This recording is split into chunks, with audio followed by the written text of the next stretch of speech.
Well, welcome everybody to another Montana AgTech Showcase. This month, we're talking about tech in bees. We were talking initially, this was AgTech bees, and then we just shortened it to BeeTech, which we thought had good ring to it. So internally, we've been using the term BeeTech. This is a program that we've been hosting for the last year, just over a year now. And the focus of it is to provide a forum for the conversation where technology and agriculture intersect, or the confluence of those two things. So I'm Carl Unterschutz. This is Accelerate Montana's Rural Innovation Initiative. We're here to host the AgTech Showcase, among other programs which really focus on supporting entrepreneurship across Montana, ideally in rural Montana and around rural challenges and issues and rural startups.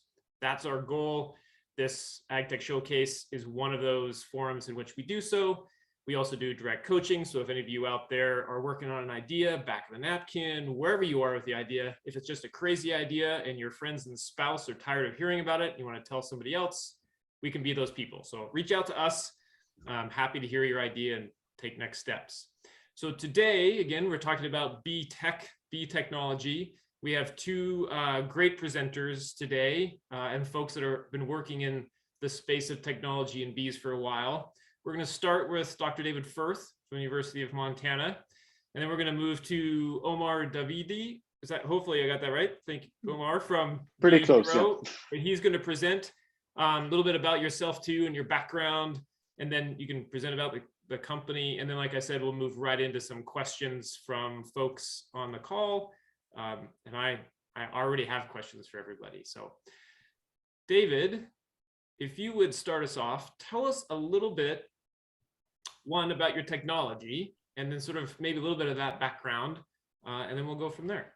Sounds good. Thank you. Really appreciate the introduction, Carl. Nice to see you, Omar. So I work with Bee Alert Technologies, and really that's Jerry Bromenshank, Colin Anderson, Robert Seek, and myself.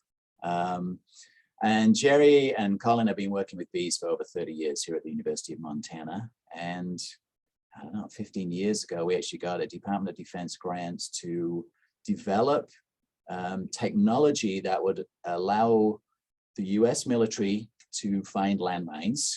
And so we developed a system where we train bees on the scent of landmines, and then we have a laser system that finds the bees over the landmines. It's incredibly good. We can train. So currently a dog takes a year to train, and it takes a month to demine a football size area. We can train our bees in maybe 4 hours, and we can do the football size area in probably 2 days. So enormous improvements in landmine detection. As part of that, we realized that we needed to roll this technology out into the military and to soldiers. And so we needed a way to allow soldiers to keep bees. And as anyone who's worked with bees knows, who's worked with bees for a while, you get to hear how your bees are doing. Just by as you walk to the hive, you can tell if they're happy. I don't want to say sad. I don't want to, infuse feelings on bees here, but you can tell whether things are going to be good or bad just from the sounds. And so we knew that the sounds of bees make a difference. And so we did some research on the sounds of bees when they have different issues, health issues with them. And we developed a piece of technology where you can listen to bees, and the technology, artificial intelligence, will tell you what is wrong with the bees. And then a couple of years ago, we did a Kickstarter because we wanted to port that into a smartphone.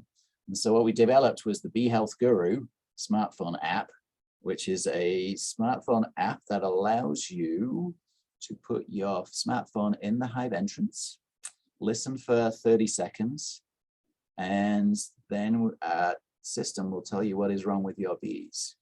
And what's interesting about this is everything I've said is actually very easy to do. What's really hard to do is get a database of sounds of sick bees that only have one illness, and you are absolutely certain that they only have that one illness. So that takes very experienced beekeepers to know that they only have one thing wrong with their bees.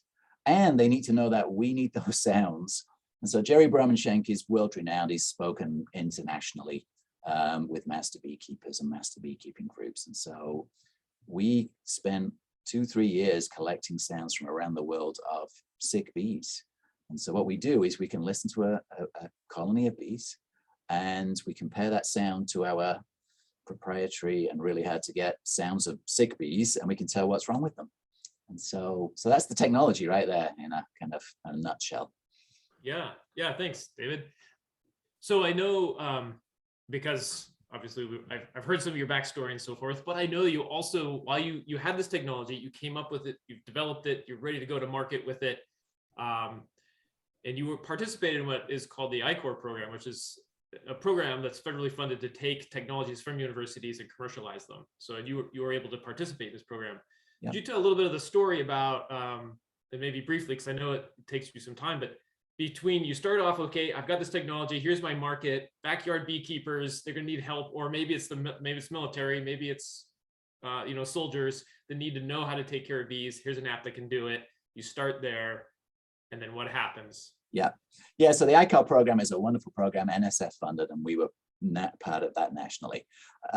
Jerry Bromanshenk has always been trying to help commercial beekeepers do their, just keep bees better for commercial reasons. And so he's always thought that the Bee Health Guru would be great for commercial beekeepers. It would allow them to use this technology to just make sure that their commercially kept bees are healthy. And so that was his version. My version was, hey, we need to be helping backyard keepers. There's 100,000 of them in the US. There's only 1,500 commercial beekeepers. Mine sounds like a bigger market. Maybe less money, of course, but all the businessy stuff around that. So the NSF ICAR program allowed us to explore those two different customer segments and really ask questions about who wants what and why were the questions that we were asking. Backyard beekeepers see their bees as pets, it turns out. And because they're pets, they want to actually interact with them. So we've got an app, of course, that you can put in the hive entrance and it will tell you what's wrong with your bees. That means you don't need to actually look inside your beehive. Well, it turns out backyard beekeepers actually want to look inside their beehive. They don't want our technology. They want to interact with their bees. So that was my idea was backyard beekeepers are our market. I was wrong. Jerry's was commercial beekeepers are going to want this. Well, we interacted with some of them, and what they told us was fascinating in my mind. It's like, so here's the deal. Your technology would allow us to potentially get rid of some of the people who, are professional beekeepers that we have on staff that would help us look after bees. But we don't want to do that. If there's ever a problem, we need these highly trained beekeepers to help us fix the problems. So it actually is difficult for us to sell our technology to commercial beekeepers as well, because we thought it would reduce costs, reduce the number of people they need on staff. And they said, the commercial beekeepers like, that's not interesting to us. So that's two markets. We had nothing. Thankfully, the ICAR program pushes you. And what we found is there are beekeepers around the world, actually, that rent out their bees to airports and hotels and other places. Google, Facebook has bees there. So they can show that they are being corporately social responsible. So, hey, look, we keep bees. And hotels are like, hey, we use our own honey. Those bees are rented from master beekeepers. And the master beekeepers would love a piece of technology that allows them to interact with their bees only when there's a problem. So that's the difference. Backyard beekeepers like, we don't want to use it because we don't care if there's a problem. We want to be touching our bees. Commercial beekeepers like, we don't want less labor, to reduce labor costs. We want to keep them.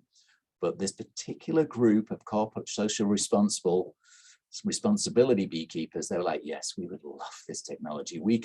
What it allows us to do is add another hotel, another airport, another place that would rent our bees. And then we only go when the Bee Health Guru says there's a problem. Fascinating. So we're actually just building out that market right now. That would be my next question. How's it going building out that market? So you shot down two markets essentially. Yes, then you two big ones.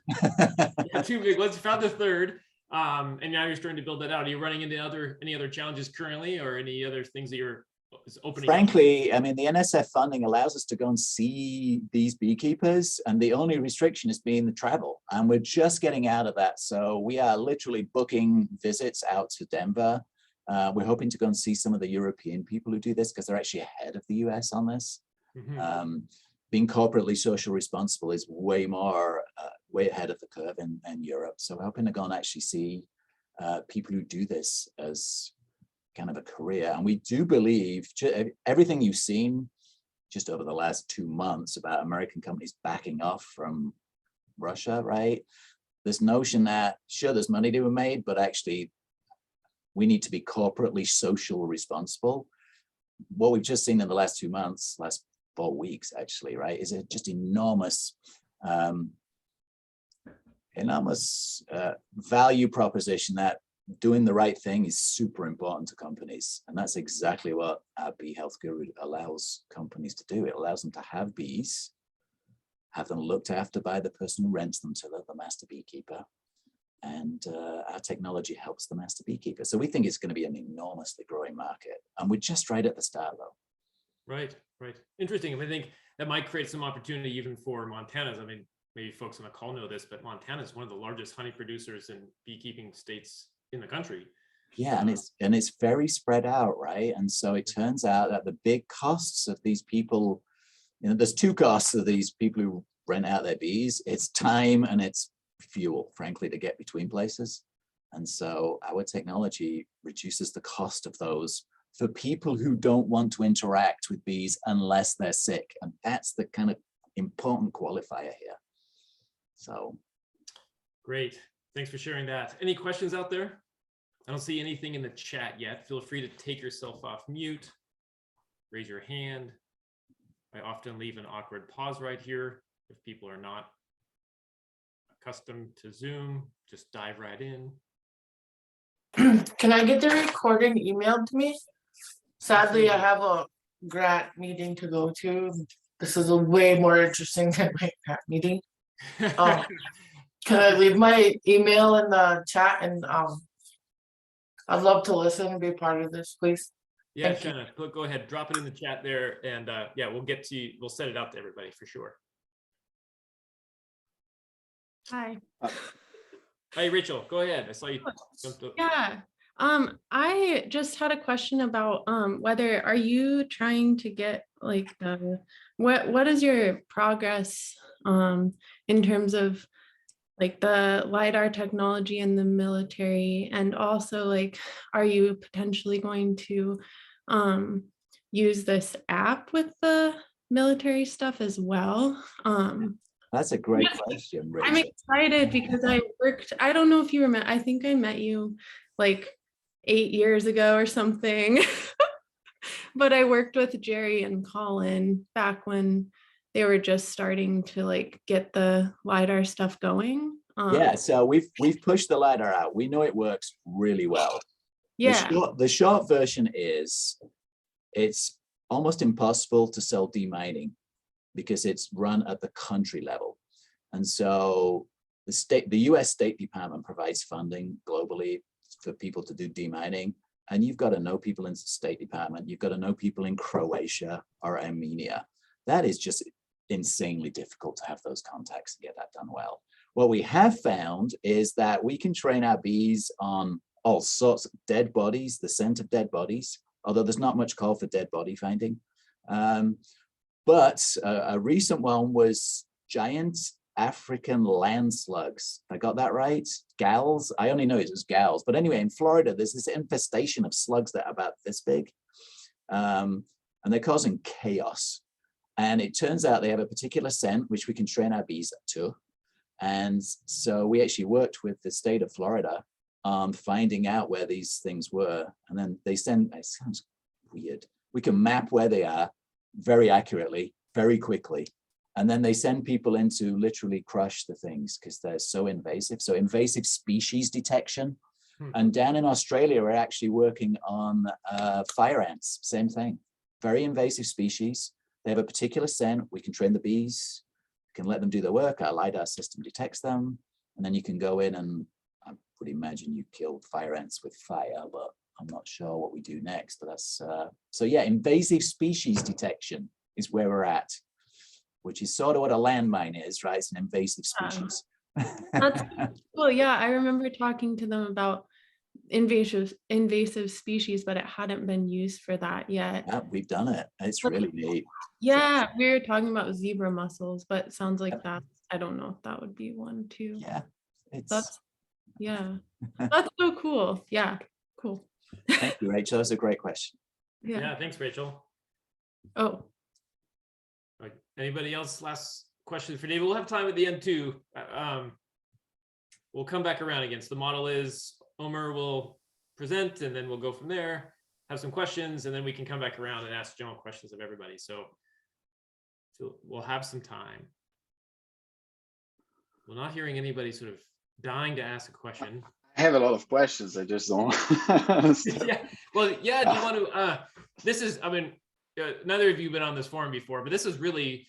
Mhm. To give you an example, we had a couple of people present a couple of months ago. They started chatting. They were very, similar kind of technologies. They started working together. One went up to help the other do harvest in August in northern Montana. So, absolutely, Omer, if you want to chat with David or ask questions, go for Yeah, it. please do. I think maybe just to highlight some of the challenges, because you did mention, as a side thing that you were going to collect sound of non-healthy bees or sad bees or whatever we want to call it in different environments. And I think sometimes people not really understand the complexity of this process. I think if you can maybe share a little bit more about the challenges with identifying, let's call it, clean problems that you can actually collect sound files from, and how does this translate to the real world? Well, noise is not clean as we expect in the lab.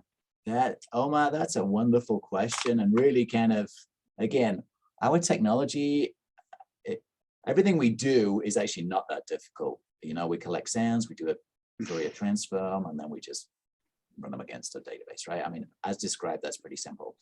Gathering the sounds is almost impossible to do unless you are as well connected as Jerry Bromanshank is. And so what happens is, again, he's known internationally. He put out the word. He speaks at the American Bee Federation. He speaks at the international conference, Appomattox. So he speaks globally, and he says, "Hey, we got this super cool technology, but we need to collect the sound of sick bees." Now, to your point, you can't just have people be like, "Oh, I've got a beehive. Let me send in. I think it's sick. It has mites." Well, it might have mites and no SEMA. And so what we need is professional beekeepers who know exactly what's wrong. They can look and say, there's only one thing wrong with these bees. And then, so one, we need professionals, pretty much only professionals are master beekeepers, right? Two, they need to know that there's only one thing wrong, which again, that's why you need that particular subset of beekeepers. Then they need to know Jerry needs sounds and contact him. So now we've got an even smaller subset. Then we have some really professional gear that we will FedEx to you. It's super high-end recording equipment. We ship that around the world. We show you how to use it over a Zoom call. It's not that difficult, right? That piece of it. But to your point, that's not in the lab, right? We did all this initial stuff in the lab, but our guys have been working with beekeepers around America for a long time. So we collected a lot of our own samples in the US, but now we're spreading it around the globe to do exactly what you said, which is every location's different, and so we're collecting that global database of sounds from master professional beekeepers. And then we pull it in and we put it inside our app to run against the sounds that you listen to with your phone when you stick it in a hive entrance. Yeah, it's not easy getting that sound database. People keep telling me, "Oh, you need to patent your tech." It's like, no, we don't, because no one can get that database of sounds. So it's interesting to me. It's not about the technology, really. It's about that insanely unique set of sounds that we've collected. That is truly non-duplicable. That's our secret sauce.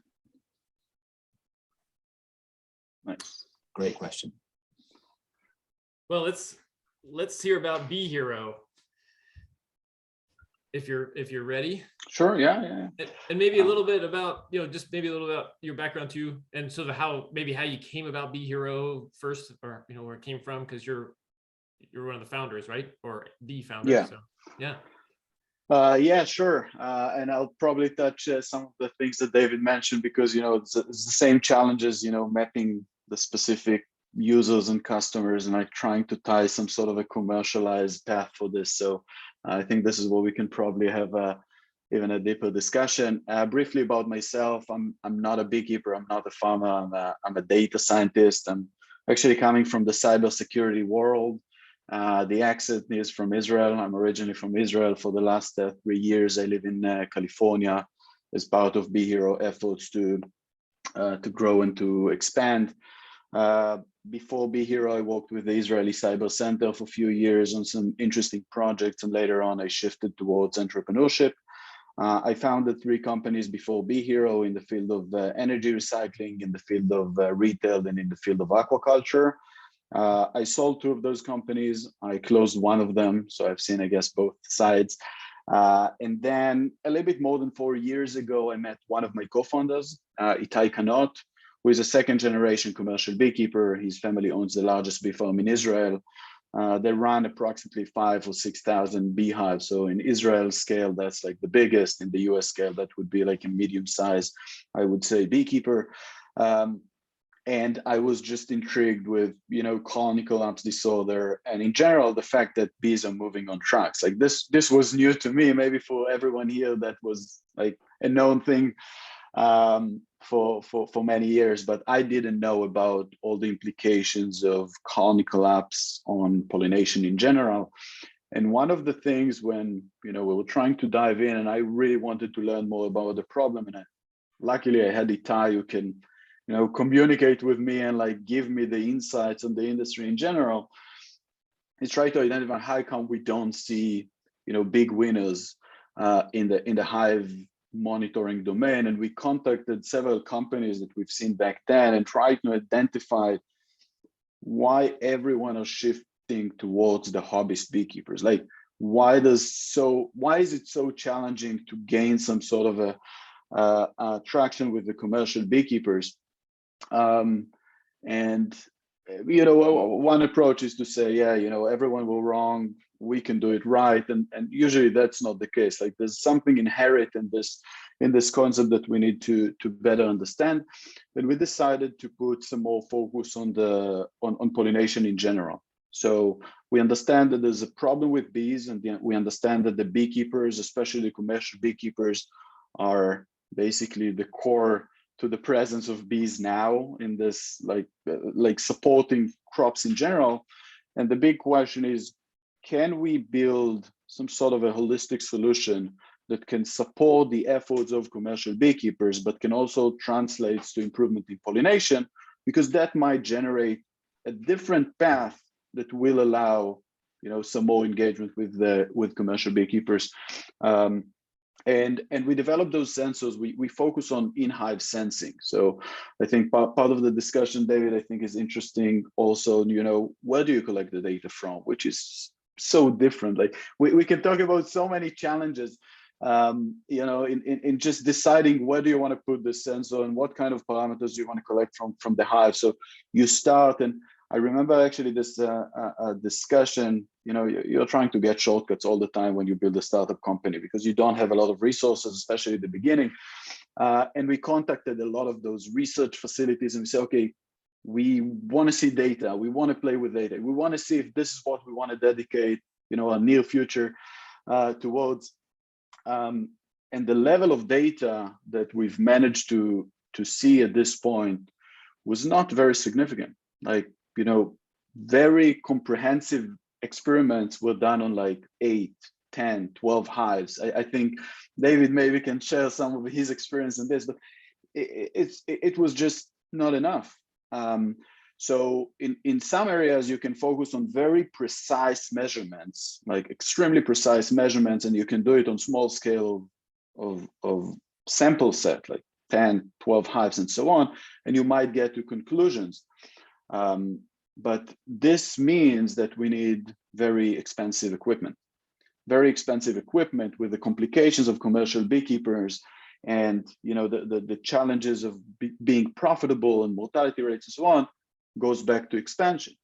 Everyone wants to drop labor costs. Like David, I'm sure they want to drop labor costs. It's just how much they trust the technology to make it a big difference, how many years it's going to take them to validate the ROI, and what's the risk they're taking. So do they need to pay for the equipment now, let 30% of their employees go, and then, oh, it doesn't work, what I'm going to do? And getting employees today is quite challenging. So we were looking for more of a low cost technology, low cost sensors that can collect the data. And this means you want to see tons of data. So we started to build those sensors, those in-hive sensors, and to collect different parameters. And going back to what one of the things David mentioned is you need to know what happens with those hives. So you can see, and I can show you some like interesting behavior inside hives, but then if you don't know what actually happened, that's very tricky. And we had, commercial beekeepers that we worked with, and we equipped those hives with the sensors, and suddenly we saw like weird behaviors. And we went back and we asked, like, did you know what happened in those hives? And we're like, no, there was a team visiting there yesterday and they did some things I can check out, but you couldn't get a really good indication of what's happening. And we decided that we need to put more efforts in order to build those this data set. One of the things maybe worth sharing with you, if I can share the screen for a second. So part of this effort is trying to gain more insights on pollination in general. So this year, like I can talk about some other things that we do. Again, depends on where the conversation is going to go. But this year we decided we're going to do something in a different scale. And we took 1,000 hives across the entire Central Valley of California, where now it's pretty much the end of almond pollination, but like for the big pollination event. And what Bee Hero actually sells today is pollination services. Like we engage with growers and we sell pollination as a service with the supply of hives of those commercial beekeepers that work with us, where we involve the technology and work together in order to improve those hives. And we decided that we need to understand more about pollination. Like we want to understand how can we actually optimize the process. There are more and more acres of different crops out there, and we need to utilize those hives in an efficient way. And we build 10 Sentinel stations across the entire Central Valley that are heavily equipped, not only with the in-hive sensors and the gateways that later on uploads the data to the cloud, but we also use bee counters and scales and weather stations in those different environments. And we did like intense inspection to make sure that we understand every single moment what happens in those areas. And we opened this Sentinel station, which I can later on share the link and you can all access. It's now pretty much end of pollination, I think, for most of the regions. But giving growers and beekeepers real-time data, it's like insightless. We are not doing any analysis on this data yet, but collecting real data from the different regions to try and identify what's happening. And we can see bee traffic, we can see the gain in weight, we can see the activity level, we can see how wind and different parameters affect the pollination activity. And now part of our efforts is to see what kind of insights and new findings we can retrieve from those things. And I think this is part of the efforts. It's one thing to identify that the colony is not good, and it's another thing to say what's the problem with it. And maybe going to some of the work that we've been doing, and I'm sure David faced it as well. There's a lot of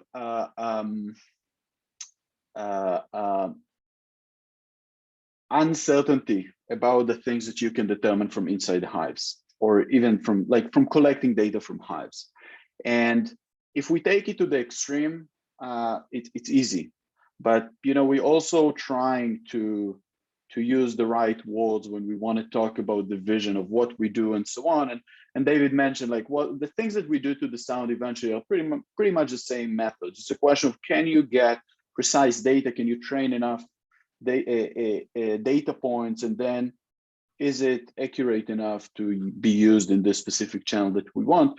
And we work in 3 different layers. So when we collect data from hives, we're trying to compare the hive to itself, like to understand, okay, this specific hive used to behave in a way. Let's look at brood temperature. Okay, it's a simple thing. You don't need to be an expert to know that, the hive will try to maintain a certain temperature to maintain the brood development. And if this temperature changes by 4 or 5 Fahrenheit degrees, it means that it affected the brood in a way. And this is something pretty easy to measure. But then you start to see some interesting behaviors like, this specific hive, there's a hole in the lid of the hive and there's wind coming. So suddenly the change in temperature is not really the change in brood temperature, it's just the change in the specific location where you put the sensor and so on. And those are the challenges that we need to deal with every day. So we compare the hive to itself and we try to understand if something significant has changed. Then we compare it to the specific yard, because we know that this specific yard is facing the same environmental parameters, the same foraging activity, and so on. So we expect them to behave in a certain way. And then, of course, you have the largest data set of beehives and labeling that, like, scenarios that you have seen before, and you're trying to identify, is it close enough to this thing I've seen? And I think the more hives we have, we probably encounter 2 main challenges. The first one, reception. When we started with 20,000 hives, we could have picked the areas where we want to monitor those hives, and the data flow was good, and it was easy in a way. And now we're getting close to 100,000 hives, and suddenly you have areas where you cannot really get the data. So you need to change a lot of things in terms of, locally collecting the data and waiting for the next, team to visit the yard, and then the app can pull the data and upload it. So you don't get real-time indications, but at least you get a good indications of development on those yards. So this is part of the challenges. And the second thing is, how motivated, or at what point, I would say, you want to provide the insight. So part of the things that we do when we don't have clear indication on what the problem is, we'll say this hive is declining. Okay, if we want to take it to a simple measurements, let's assume that the hive can maintain a certain temperature of brood. And again, I focus on the simple thing because I think that's the core. But then you start to see a lot of variation in the brood temperature. Like something is not good. It's either the queen is not laying eggs, or she's laying eggs in different areas of the colony, and the colony is struggling to maintain temperature. Maybe they don't have access to water to cool down the hive, or maybe there are not enough bees to heat, or maybe there's too much volume in the colony. So there could be so many things that affects, could be specific disease. And then we say, okay, this hive is declining. And, at the beginning, we got beekeepers go there and open the hive and say, no, I don't know, it looks okay. And you say, no, something is wrong. Like we see the data, something is wrong. So no, it looks okay. And then the next time you see, sometimes those hives are dead already. So it's really hard to identify how can you build credibility when sometimes you see indications earlier in the process, and sometimes you don't even know what the problem is. You just know there's a problem. And part of the effort, and that's not a technological play, that's a product play, like to try and identify what's the right time to give an indication on a certain issue. And for most of the things, it's not that complicated. To understand foraging activity, you can track specific vibrations of the hive when it hydrates the nectar. So that's like a good indications to know how many nectar was collected in the previous day. And we can look at specific graphs and see it's not.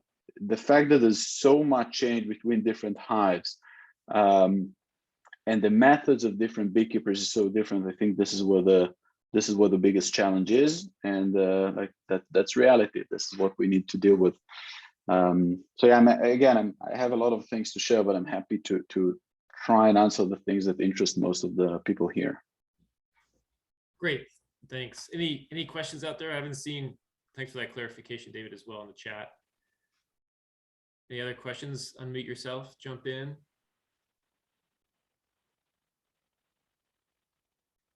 So I'll let, you've got other things to chat about. We can go that direction, but I was kind of curious about, so you talked about, and this is something similar I heard in David's presentation as well, is sort of identifying that marketability or that thing, you're doing this activity of collecting data on bees, which, as you just explained, is extremely challenging because of the complexity and the number of different variables that are going on. Yet you recognize, okay, pollination might be something we focus on because there's a value in that. That's the value proposition, is to say, okay, we know farmers definitely need pollination, and they know they need it, and they're willing to pay for it, which is what they do now when they rent bees. So are you seeing sort of the connection, or maybe explain all this data you're gathering, you're starting to pull together the health of the hives and foraging and so forth, how that's starting to connect to your value proposition of pollination?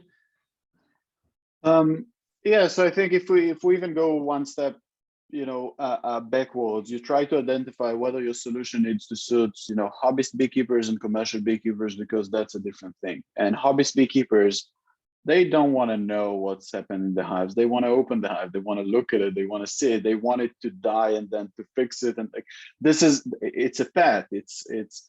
I know some of us who has dog probably want someone to take the dog out from time to time, but you don't get a dog, so everything will be done by someone else. So I think this is part of the hobbyist interest, and this is where you can build different kind of solutions. When you focus on commercial beekeepers, you want to focus on the things that will make a change to the unit economics, whether you can allow them, to reduce labor cost, or whether you can help them to save, some of the colonies, reduce mortality and stuff like that. And we're working very, very hard to try and identify, okay, how much would it cost? So let's assume we have this solution, and we don't want to think, we don't want to complex anything. We don't want to talk about pollination. We want to focus on commercial beekeepers. And then you can come up with, different range of prices from, I don't know, $1 a month per hive to, $5 a hive per month. And now everyone can do the math. And then they'll say, okay, so I'll put it on 20% of my hives. It starts to create some complexity. And I still don't think that's the biggest problem. I think the biggest problem is scalability. How fast can you scale? So let's assume every beekeeper I'll meet will probably I'm talking about, let's talk, 500 hives plus. They'll have 1 yard equipped with sensors. They don't care how much it costs. It's just 1 yard and they'll do it. And then we want to run for a year and see what happens. But yeah, maybe that was not the right year to measure it, because this year there was frost and we need to so then let's do another year. So we might expand from 40 hives to 80 hives and so on. That's not scalability that can exist in the startup world. Like, if you want to go and talk to investors and bring Silicon Valley money into this industry, you need to show that you can expand much faster. And without this money, it's very hard to develop. David is sharing the same challenge. We need resources in order to investigate things that we don't know. So the focus was to see how we can build a model that can scale fast and can also generate, good ROI for the company. And our focus was to look specifically at pollination and the fact that there's so much volatility in hive strength. So when you take hives for pollination, if you talk about almonds specifically, if you put 2 6-frame hives in a field, or you put 1 12-frame hive in a field, you might actually get more foraging activity on a 1 12-frame hive than 2 6-frame hives. And if you can now build a model that allows beekeepers to improve the quality of their hives and put more frames per hive, maybe you can use less hives in order to pollinate the same amount of acres. And this is the ROI that you really want to see. So this is our investment. We can now bring money from external sources to invest in a technology that will shift the trend from the quality of hives that we see today to, even double, ideally, the number of bee frames in a hive. And then we can service the same amount of acres, even better, with less resources. Now, it's not a question of, okay, now you don't need as many hives. The number of new acres, the expansion on the needs for pollination is much more significant than the change in bee population. So we're actually supporting the expansion of the industry. And suddenly the commercial beekeepers are way more flexible on expansion, because they do not need to take money out of the pocket day one. Actually, they don't need to take money out of the pocket. They get the sensors, they get the access. Sometimes when you don't pay for something, you're not as engaged. So that might be a problem. So we might alert on a specific problem, but no one will go and visit those hives because, yeah, we're going to meet it in 2 weeks anyway, and so on. So there are some downsides to this model, but it allowed us to create a model that took us from, I know, 0 hives by the end of 2018 to 100,000 hives in 2022. So at least we can scale fast, which is the first challenge. Now it's a question of, how well can we improve the unit economics, and how can we generate a model where both players in this equation wins? Yeah, thanks. Hey, Rachel, I saw you maybe had a question. Oh, yeah, mine might be more for David, but I guess I was just kind of wondering, like how helpful listening to Colonies is for diagnosing like health problems, and whether you like how you go about kind of testing that, because Omer also, mentioned there are a lot of different things to look at in a hive, right? And so I'm just wondering, like, yeah, how that technology like distinguishes between things, and whether it's like it's the only metric you need, really. Yeah, I was just curious about all that. Yeah, I'll jump in on that. That's a great question as well. And that's the complex. Omar did a really wonderful job actually on talking about kind of limiting the variables, and there's so much going on. That's the issue with bees. And so we do know that bees make a different sound when they're sick. That's unequivocal. And we believe, and we found that with each different disease, and we have 7 or 8 in our app, it's a different sound that they make based on the disease. Your question is, hey, what if they have 2 things going wrong, right? Yes, that becomes more complex. And that is our artificial neural networks, our AI, artificial intelligence, actually does work on that.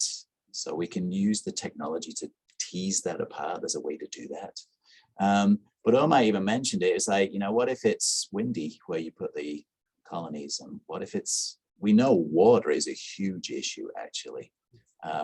Our preliminary findings, if we didn't get to a research level on this, is that a lot of colony collapse disorder was actually lack of water. We saw a strong, our research found that it was a fungus and a virus. But we also happened to notice that it depended on drought as well, which, we didn't measure actually, which is why we couldn't do any real research on it. But to your point, Rachel, yeah, this gets really tricky, right? If colonies are in a windy area or not windy area, if they're near water or not near water, everything changes. Everything changes based on just water, never mind all the rest. And it could be whether you have them south facing, north facing, there's tree cover, there's not tree cover, because obviously there's tree cover, they don't lose as much water. If they're not, they lose a lot. And so, yeah, it sounds simple until you realize that there's a lot going on. So. Yes, maybe I can add to this that, our efforts and focus to try and collect the data from inside the hive was based on the assumption that, we at least can control some of the environmental parameters. But then you see like other issues, someone is putting the pollen patty on top of the sensor and suddenly it, affects the sound and like different things. But even just like to show you some like a small example, what you can see here, that's basically the level of energy in different frequencies. And you can see that like different hives will behave differently. And if we look at those same level of energy across the entire day, like 24 hours, you can get good indication, that's actually 48 hours, you can get good indications about the different activity level. And everything you see here, that actually comes from inside the hives, because the focus inside the hive, like the different job that you do inside the hive, changes based on what happens in this day. So at the beginning, you might have a lot of foraging activity. So bees will go out and come back in and so on. And then later at night, they will focus on hydrating the nectar. And then if they don't go out to pollinate, then you'll see less foraging activity. And based on those changes in patterns, you can get some good indications on what happens. identifying those outliers, exactly like David mentioned, I think it's the challenging part to know, okay, is that an outlier or that's a biological behavior that we need to now explore further? And how can we generate a non-intrusive scenario that will allow us to keep seeing this thing? Because I know when we first started, you know, we wanted to see how the colony reacts when the queen dies. So like one way is just to remove the queen, or another way is, you know, to smash the queen and to see what happens, like different things that will allow you. But in all those cases, you intervene. And when you do something, you don't know if the data is now authentic until you see enough scenarios of, like, let's call it naturally queen failures, that then you can say, okay, this is authentic patterns that I can actually trust when I make this assumption or insight. Angela, I see you're off mute. Do you have a question, or you want to? No, no question. No questions. Nope. Hey Omar, how much are the commercial beekeepers renting out one colony, one beehive for these days? I know it's for a 2-week period, right? How much do they get to charge for 2 weeks for one bee box? So yeah, I mean, if we talk about pollination, we keep seeing the prices, you know, increased. If we look, I know 10, 15 years ago, it was like $20. Now it's around 200, sometimes even 220. I think it's a combination of, you know, shortage of hives, cost of logistics, which is quite significant, especially for those coming from out of state, and yeah, the labor intensive work there. So I don't know exactly the prices this year, but I think the range would probably be around $200 a hive. But then again, you know, that's like the first, maybe most significant, but that's the first pollination of the season. Then they'll go to pollinate apples in Washington, and, you know, some berries in like different areas, Oregon and Maine, and then, you know, come back to sunflowers and more like row crops where you can still make combination of honey and increase in yield. So yeah, and honey prices is also a big question for commercial beekeepers, because I know it changes every year. You cannot really trust the honey prices in terms of revenue stream. We'll have to see now with, you know, everything that happens in Ukraine and the cost of gas, how it's going to affect the industry. Any other questions for either speaker?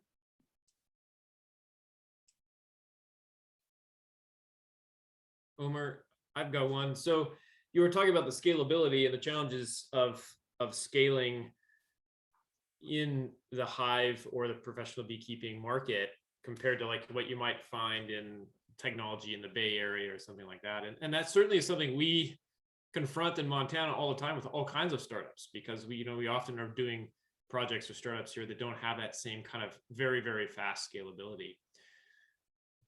So obviously you think there's great opportunity in this, and you're driven by the passion of working with bees and supporting bees and so forth. But how do you navigate that difference of scalability when you go to talk to investors? Is it a challenge around saying, hey, yeah, we're not going to be this very rapid growth kind of company like Uber or something, but we have a mission and we have goals and we're very viable. So here's our value vertical to you.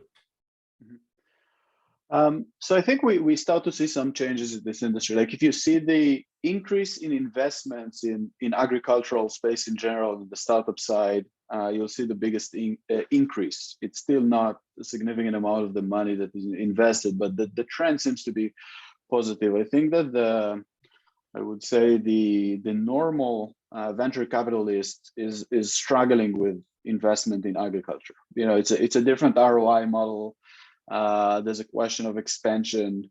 There's a question of you know, validating the assumptions. You know, especially those guys who talks about increasing yields.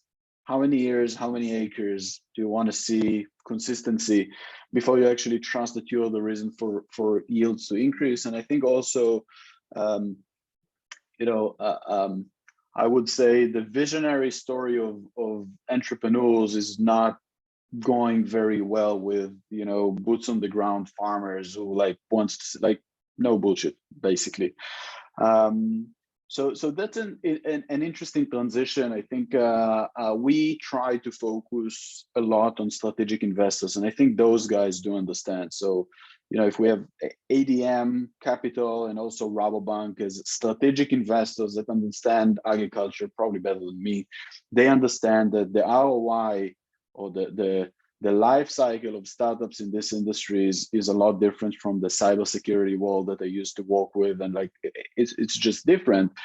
But the impact is quite more significant. So I think it's, first of all, a question of identifying the relevant investors, those that do understand. I guess maybe the tricky point, and I really faced it on the beginning of the company, that you go and you meet a traditional VC and you talk about bees and pollination and agriculture, and it's so new to them. So they want you to meet all the partners and you feel like, oh, it's going well. They're really interested, but practically there's no chance they're going to invest in it. It's like, it's too far from their sweet spot. So there's no chance they'll invest in it. I think the focus is to try and to bring those investors that actually understand it. Sometimes they have their own network where they will open you doors, even to validate some of those assumptions. But I think the biggest question is how can you build proof of concept in the most efficient way in terms of time and resources, because some of the investors, actually even ADM that led our Series A like a year ago, I've met them in the past. It was just too early for them. They were like, okay, like we want to see what, we believe in it. We understand pollination is a big deal. We understand the problem of beekeeping is a big deal, but we want to see some more traction. Like we want to see that you can actually nail it and figure out the dynamics in the market. So I think this is the main challenge. And I think you need to reflect in a very clear way that this is how agriculture looks like. If you have a way to shorten the cycles, that's great. Like try to build collaborations in order to shorten the cycles. I think that's great as well. But try not to oversell. And it's very different from the cyber world, I can tell you for sure. I'm still adjusting. Yes, thank you for that. I think that you explained that beautifully. That's something we're challenged with a lot in this space of ag tech and the cycles. Like oftentimes if you're working in agriculture, we talk about in tech industry, iterate a lot. Well, in agriculture, you get one iteration per year. And so you can only iterate so much in 1 year, and you find out, and then it could be a whole variety of things that change that. So I don't know if David, if you had a thought or comment on that too, through the ICAR program and in your work. Yeah, I mean, the ICAR program really is about figuring out who your customers are. So, I mean, Omar brought a really different perspective there, but I was certain it was backyard beekeepers that were our market. There's 100,000 of them. How can most of them not want an app that listens to bees, right? And I was the one who did most of the conversations. It was wonderful to hear that they think of their bees as pets, and really annoying to hear that they had no interest in technology to help them, right? And so that's what the ICAR program is about. It's really not funding. It's all about understanding customers, and where you add value, how you can help them solve a problem. And so that's the perspective we were coming at it from. We were super lucky. That's what the ICAR program is all about, though, is finding that kind of aha moment where you find someone who actually does want the technology you have developed. Really, you should do it the other way around. You should find a problem and solve it. We had the solution and we had to find the problem.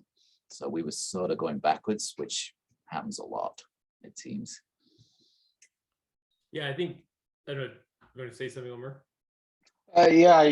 First of all, I have a question for David, and also I put another comment on one of the questions that like people were trying to calculate the turnover of beekeepers. The operational costs are quite significant, so don't assume that they're the richest people you know. There's a lot of expenses, and if you move from 30% mortality to 50% mortality 1 year, then you're suddenly losing money. So I think in general you need to be aware of all the parameters before you make any assumptions on this. And also, David, I did want to ask you if I think the part of what you've mentioned with big tech companies or like big organization trying to get involved in this impact and renting those hives is the plan is to try and build some sort of I would say, marketplace or a platform for those corporates to engage with those beekeepers that you have on your platform, or are you looking to, work directly with the beekeepers? Yeah, that's a great question. So I don't know if we're there yet is the problem. We should have been, because we were supposed to do this fall 2018, right, when we couldn't. And so our next steps are going to talk to people who do this professionally, and then we're not sure what happens next. We're not sure if we want to go direct, do the platform, build the community. I mean, everything you just said, made all of those are really interesting options, which we haven't gone there yet. We're still figuring this out. So Interesting. we have the tech, we have the customers, we think. How to bring those two together is the next interesting part. So we need to talk to people. Again, that's the ICAR program. It is talk to the people. And so literally the money we got from the NSF is to go and visit people. I mean, it was almost all for travel, which is great when you get that money June 2018 and you have 1 year to spend it. They extended it out an extra year and a half, actually, it was 2 years, which was great. But yeah, we need to go and talk to people and figure out what the next steps are. Sorry, I wish I knew the answer to that. And by the way, Omar's right. I just want to point that out. Any commercial beekeepers, backyard beekeepers, everyone loses 20 to 40% of bees every year. It's just the nature of things, right? And so there's that, and all of those need to be replaced. That's why they have all these professional beekeepers on staff. There's a ton of cost. They've got to drive, as Omar said, they've got to drive to Sacramento area and then to Central Coast, California, and then up to Washington. And when you're trucking 10,000 bees at a time, it's a lot of equipment, it's a lot of cost. So. Well, thank you both for coming up on 1 hour. Any last questions out there? Comments, thoughts? Been kind of a quiet group today. We were either very clear or very boring. That's the two options. Well, actually, I mean, one last thought here is that you both kind of pulled together two pieces, put the string together here of one, David's talking about the ICAR program, talking to customers, making sure you've got a market, actually proving out that there's a use case, a customer, and hopefully a bunch of customers that want to have the thing that you are doing. And as complex and finding out the data to create the product it's also very complex to find out, or challenging to find out the data on the customer. Then Omar, as you were pointing out, looking and showing and proving if you're going to go try to find venture capital or financing of any kind, they need to see that proof, right? They need to say, okay, hey, show me one, you can gather the data complexity of the system that you're working with. And then two, you have the customers and the revenue that will sort of scale, at least within the direction and our expectations of the market that you're in. And agriculture is unique. It's different than anything else. So even though we're technology here, the scalability is inside the environment of agriculture, which I think is really important for everybody to remember in this space. But I thank you both. That's a very, you told a wonderful story today, I think, from different directions, and shared your technologies. We're right at an hour. Yeah, thank you. And any last parting thoughts? Yeah, Rachel. Oh, I just wanted to say thanks. I thought it was a great talk. Yeah. Yeah, thank you both, David, Omer, and David. Thank you. Thank you for having us. Of course, we'll be posting up there. We'll be sending it out. We'll send it to you as well if you want to share it in your social media and what have you. You're welcome to do that. But thank you so much. Have a great day, and go look for some bees. Save the bees. Bye-bye. Thank you. Thanks, everybody. Take care.